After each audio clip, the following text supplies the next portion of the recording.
The Tao of Self-Confidence, episode 548. Welcome to the Tao of Self-Confidence, where I share stories of amazing women who have discovered their inner journey to self-confidence. Visit our website at thetaoofselfconfidence.com. Your inner journey to self-confidence awaits. Well, hello friend. Welcome to the Tao of Self-Confidence, where I share stories of amazing women who have discovered their inner journey to self-confidence. I'm your host today, Sheena Yap-Chan, and today I have a phenomenal lady on the show today. She is a marketing strategist, a growth marketer, and also the founder of BaselineLabs. And I'm really excited to have her on and share her story with us today on self-confidence. So without further ado, I'm going to introduce you to Clarice Lin. Clarice, how are you today? Maybe you can fill in a little bit more about yourself to our listeners.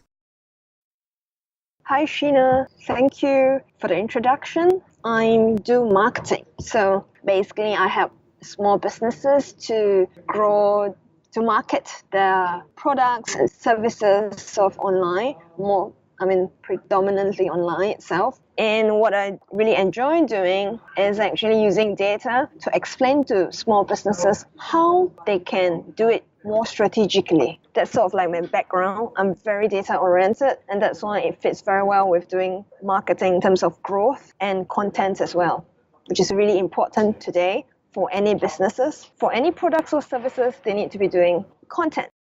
Awesome. Well, thanks for sharing that. And Clarice, what's your cultural background?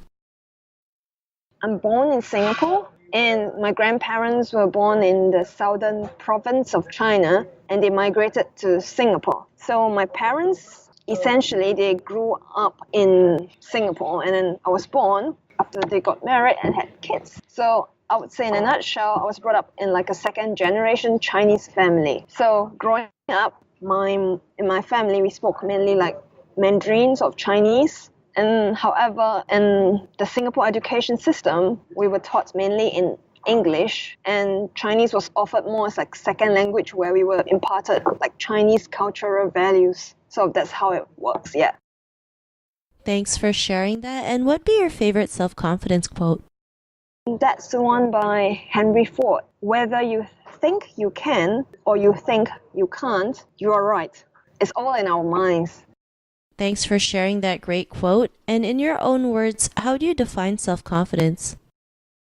Self-confidence is believing in yourself, trusting that you can do it. Whatever you want to be or whatever you want to do, to be really clear about your goals, and you will get there somehow, no matter what happens, some way or somehow. Maybe sometimes things might not happen according to plan or like a timeline for that matter, but believing in yourself is the first step to getting there. That's really, really key.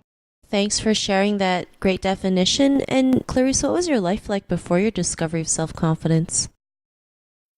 I would say growing up in a very academically focused background in Singapore, I was constantly comparing myself with my peers. That's what my parents did as well. Just comparing, if you don't score that high, I'll be questioned things like, someone in class is scoring like 99. Why do you have only 90?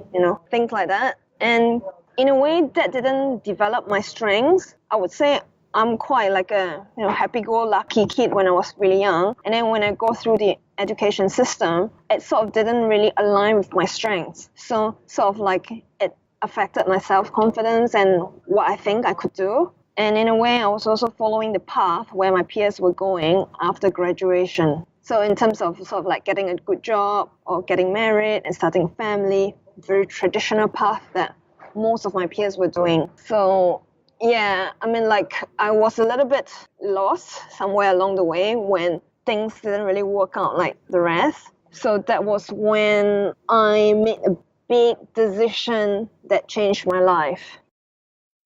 Thanks for sharing that. And I think, especially growing up in an Asian country and academics, like it's very well known that, we compare ourselves to other students, or parents compare us with other students. I remember the same thing. My dad did the same thing. I got a 95 on my math test, and I was like, why didn't you get 100? And it just really pressures us, to the point where we go insane, right? You hear reports where, kids commit suicide because they can't handle the pressure sometimes of the academics that's been pressured by family and peers. And, I don't think not too many people talk about this, right? So it's great that you were able to bring this out. And, it was that big decision that you made in your life where you can realize your own strengths, your own capabilities to go out there and, be the person that you are today. What was that aha moment? Yeah, that was like a big thing. So the aha moment, I wouldn't say exactly a moment. It was more of like the period. It's like a period of time after I decided to move overseas. So I wanted to have this opportunity to work overseas for a long time. And it took about 10 years before it happened. So what I did was I moved to London without having a secured job. And then when I came here, I was on this working holiday visa. And I sent about over 100 CVs before like a company that would sponsor me a visa said yes to me, which was pretty, I would say, incredulous. I couldn't believe it when it finally happened because that period of time was just sort of like the year after the economic crisis that was back in 2010. So that was extremely challenging. I mean, I was about to pack up and sort of go home. But then it happened, and when I was in London, I totally stepped out of my comfort zone, things that I would never have done before when I was back home. So when I was in Singapore, I was living with my family and I was doing a lot of overtime work, like a lot of many others. So I didn't really cook. It was basically my mom who was doing the cooking. And when I was in London, I learned to cook for myself, buying daily essentials, living by myself, going out to meet people, not necessarily having permission from like my mom. So my mom was quite strict with me back then when I was living in Singapore. It's very typically Asian, I would say. So it was like a big change, like, woohoo, freedom in a way. So that was like pretty exciting. And I met many people that sort of opened my, thinking. I started thinking, reviewing my old beliefs.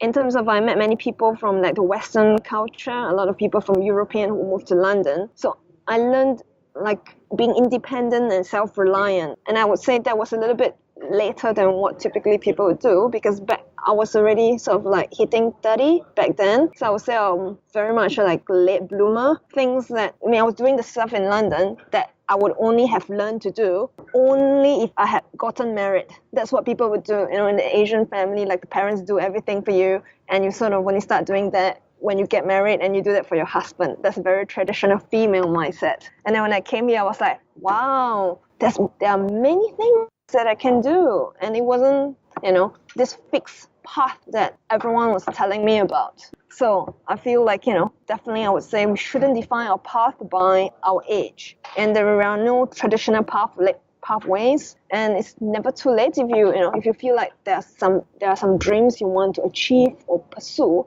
go for it.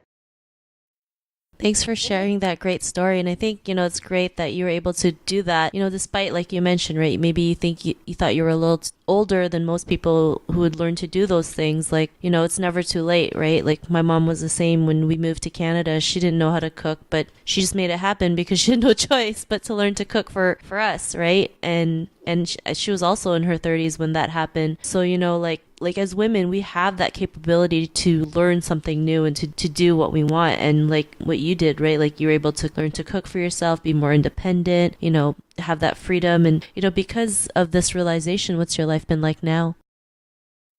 My life is very, very much different. So one of the few things that I did after the aha period was actually I went a couple of times traveling by myself, something I was not allowed to do before, and it felt really liberating. And the other thing that was really crucial for myself was also I rebuilt my personal belief system. That was something that's like, I used to be, I would say, more traditional, a bit more Asian in a way. And I feel that it's really important for the self-esteem to sort of like not be dictated by what other people say, which is really important. I used to think a lot about what other people are talking about that was imparted with these values in mind. And then now I'm more of like, okay, what I think and what I do it makes a difference. It can make a difference in other people's life. I have the potential, I have the capability. And the thing is, I think one of the biggest realization was actually being responsible for my own actions. I think that's a totally big thing which means like everything that I do is something I want, and I know I'll take responsible for it if something goes wrong. And I think that's really important because see, it becomes like, in a way, like becoming an adult, being like, you wouldn't do things rashly. You would, evaluate and think what is the best decision. So that was really key for me. And the other thing I also found out about myself is I really like learning new things. So, especially in London, that was really awesome. Like, it's like a big melting pot of different people, different knowledge. And I'm in the digital field and marketing, so I'm meeting many different people. And actually, I would say I've also built like a new circle of sort of friends that sort of revolves around growing and learning and becoming like a better version of ourselves. So that's really fantastic and fulfilling for me. Thanks for sharing that. And that's great that you've been able to do all that. And, to the woman who's listening to your episode, she may be in her own journey of self-confidence. What would be that one tip you would give to her? Definitely to speak out and speak up. Don't be afraid to be wrong, or even if someone tells you that you're wrong. Every opportunity you speak out to voice your personal opinion and thoughts is an opportunity to learn and even inspire other people. And that's really, really key. Don't think that whatever you say is of no value. Okay, everything that you have learned, there's value in whatever you say and share. It might make an impact on other people's life. You never know. You never know if you never try. Yeah, that's why I think that's really inspiring and sort of motivating. That's one of the mandate that I go by. Thanks for sharing those tips. And I truly believe, as women, we have to go out there and speak our voice, right? I know sometimes we're scared. We feel like people might laugh at us or we don't make sense. But, the right people will understand or will know what you're saying, and that's all that matters, right? Creating that positive impact. So thanks for sharing that. And Clarice, if our listeners wanted to get to know a little bit more about you and what you do, is there any links or social media profiles we can connect with? Yes, I have my own personal website. That's claricelin.com. And if anyone's interested in some digital marketing tips, I have it. You can follow me on Instagram as well. I'm there on I am Clarice Coach, as well as like on Twitter itself. My alias is Miss Clarice Lin. That's my Twitter handler. Yeah, and I'm also on LinkedIn if anyone's interested. Yeah. So I'm really active on these platforms. So if anyone wants to talk to me, or if you have any questions about self-confidence, feel free to drop me an email or talk to me check out my social media posts, or just talk to me. I'm happy to share my journey in more detail if anyone's more interested in the entire journey. Awesome. Well, thanks for sharing that. And to our listeners, if you want to connect with Clarice, you can also head on over to the taoofselfconfidence.com and search for Clarice's name. Her show notes will pop up along with everything else that we talked about. And I really just want to thank Clarice today for taking the time to share her story and tips with us on self-confidence. So thank you so much, Clarice. Thank you very much, Sheena, for giving me this wonderful opportunity. I'm looking forward to hear from anyone who's interested to know more. Thank you, Sheena. Not a problem. It was really great having you on the show. And to our listeners, be on the lookout for another new episode of another amazing woman's journey to self-confidence, and we'll talk to you soon. Bye for now. Thank you for tuning in to another amazing episode of The Tao of Self-Confidence. Get your free audiobook by visiting our website at thetaoofselfconfidence.com. Your inner journey to self-confidence awaits.